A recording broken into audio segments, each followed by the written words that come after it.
Hello friends, high.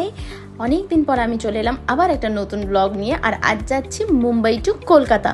তো কেন যাচ্ছি সেটা আমি পরে বলবো, মানে আপনারা সেটা পরেই জানতে পারবেন। তো চলুন যাই। আমরা ফ্লাইটে করে যাচ্ছি, আমি, মা, বাবা আর আমার পেছনে রয়েছে ওই যে ভাই। তো আমরা সবাই মিলে যাচ্ছি। আমার বাবার মাঝে শরীর খারাপ হয়েছিল, তাই আমি কোনোভাবে কোনো রকম ব্লগ শ্যুট করিনি। তো আবার শুরু করেছি। বাবা এখন একটু আপনাদের সকলের ভালোবাসাতে আর বড়দের আশীর্বাদে বাবা অনেকটাই সুস্থ আছে।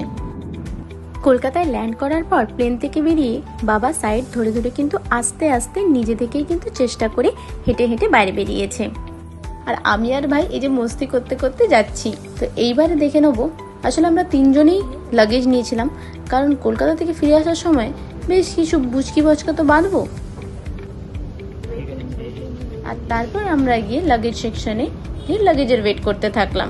তো ওই জন্য ওয়েটিং দুজনে বাপ বেটিতে মিলে ওয়েটিং করে গান গাইছিলাম। তো তারপরে কিছুক্ষণ ফটো সেশন করে নিলাম মাকে বাবাকে নিয়ে, কারণ ভাই বোধহয় ওয়াশরুমে গেছে তাই।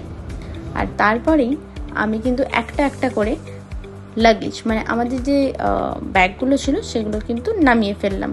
আর আমি একদম শক্তিমান হিম্যানের মতো ব্যাগগুলোকে একটা একটা করে নামিয়ে ফেললাম।